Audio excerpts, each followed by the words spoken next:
Okay, so look at this. You can see that note huruf besar pula, bold with a bigger font. So means that this is important for this part. Okay, Operation DQ will cause data to be removed from the queue. Okay, we know that DQ itself, if we want to delete the data in the queue, right? Okay, to just display the data in the queue, you need to DQ and save them in the temporary. Okay, so look at this. Okay, look at this example. So we have this queue. This queue is the queue name is my queue. Okay, so we have a few nodes inside this. Okay.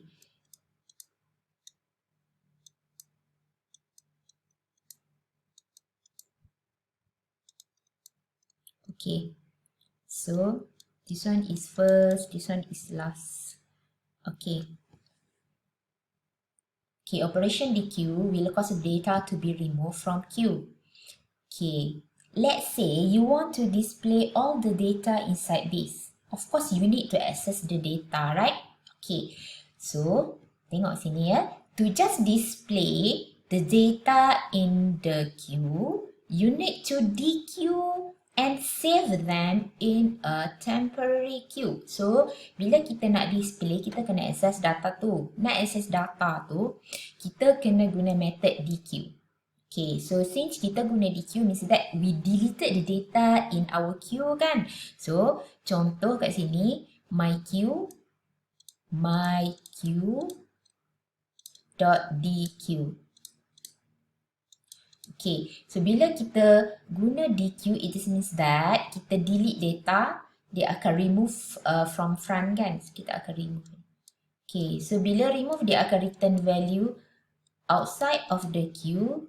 Then kita pun boleh SOP lah. Okay, so say this one is kita. Okay, so kita SOP this one. Okay, so dia print. Okay, what happened after you printed the data?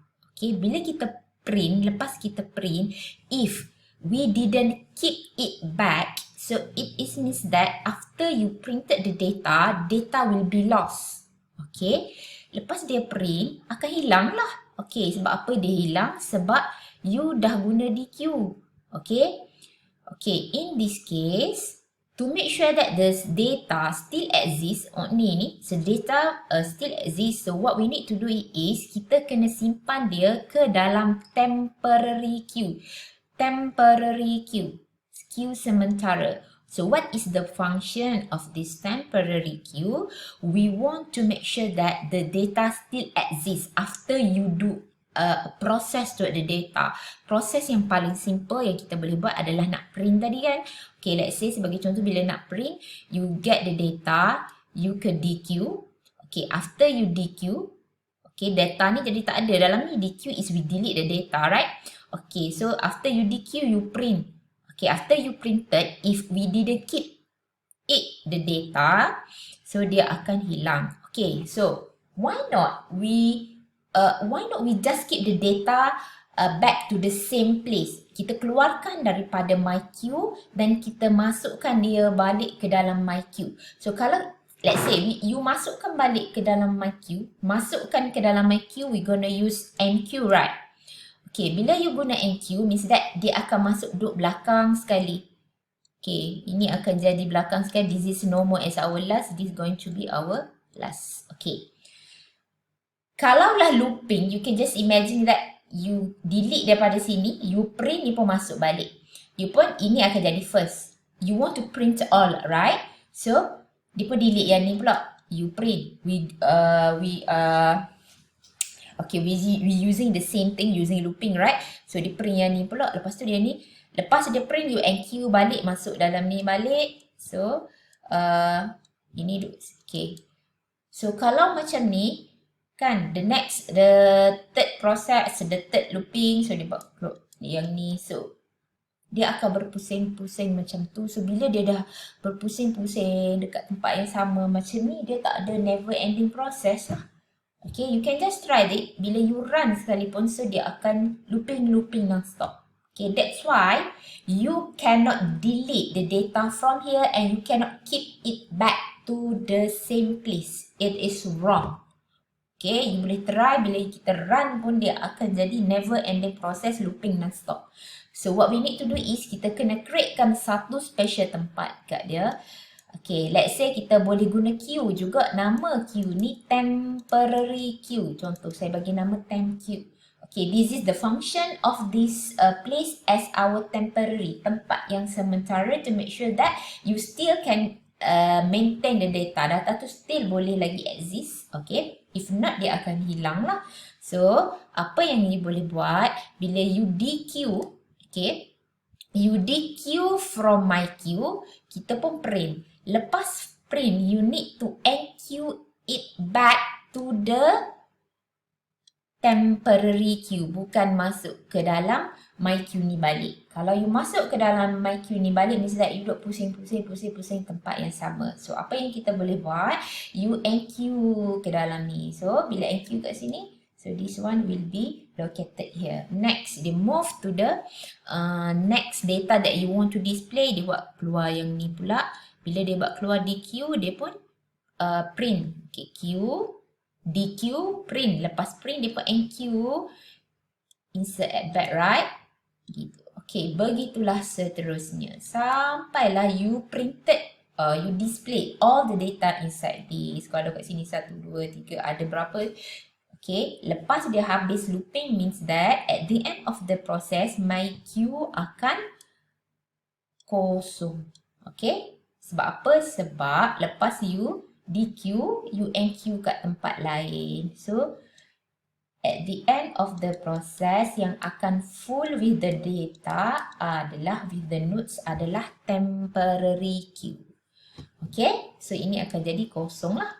Okay, if you want to make sure that the data still exists at the original place, so kita boleh buat keluar daripada temporary queue guna dequeue. Lepas tu, NQ ke dalam tempat asal dia balik, my queue. Tapi itu kita kena guna looping yang lepas tu pula lah. But the first thing first is bila you nak display, you DQ daripada sini and NQ daripada sini. Habis this looping, habis the first looping, okay, lepas you printed all those things, okay, dia akan, all of the node will be moved to this temporary queue. So, let's say you nak all the data duduk dekat tempat asal dia balik. So, what happen? So, kita boleh dequeue it from this temporary queue and enqueue ke dalam my queue balik. Looping balik lah. Okay. To just display the data in the queue, you need to dequeue and save them in a temporary queue. And after finish, you need to dequeue them out from temporary queue and enqueue it into the first queue. Macam saya cerita tadi lah. Okay. This one the example, once we want to run it using queue data structure. Okay.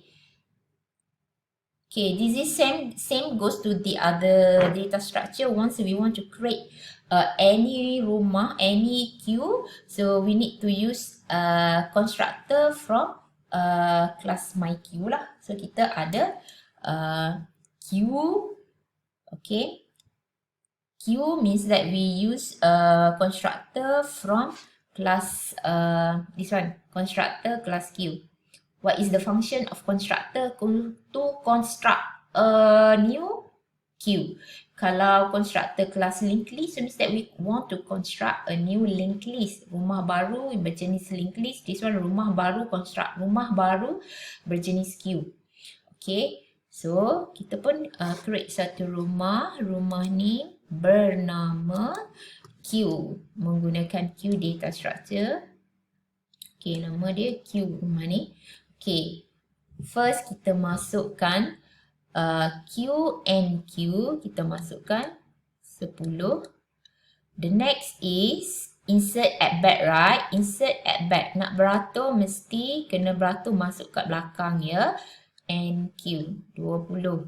Okay, so you want to display. Okay, bila nak display q.dq, this one dq.dq, keluarkan, so dia akan delete, DQ is delete from here. So dia print lah. Dia pun print keluar 10. Okay, 10. Okay, then 10. Okay, this time is no more inside our queue, right? Okay, then q.enqueue. So masuk pula 30. So 30. Ini delete, ini jadi first. Okay, so ini point ke? Sorry. Alamak. Kena buat balik. Okay. Q10, 20, 30. You just deleted this one. Ini jadi first. Kan? Dah delete this one jadi first. You masukkan 30. This one will be pointed to null. Okay, lepas tu tadi you print keluar 10, right? Keluar 10. Okay. Next to be printed, you can see that this is no print line kan, print je. So next to be printed mesti a line lah. Okay, next yang you printed. Okay, q.dq, so remove from front. Remove from front, so dia akan display tu 20. The next, dia akan remove 30. 1, 2, 3. So next to be printed after this is 30. Okay.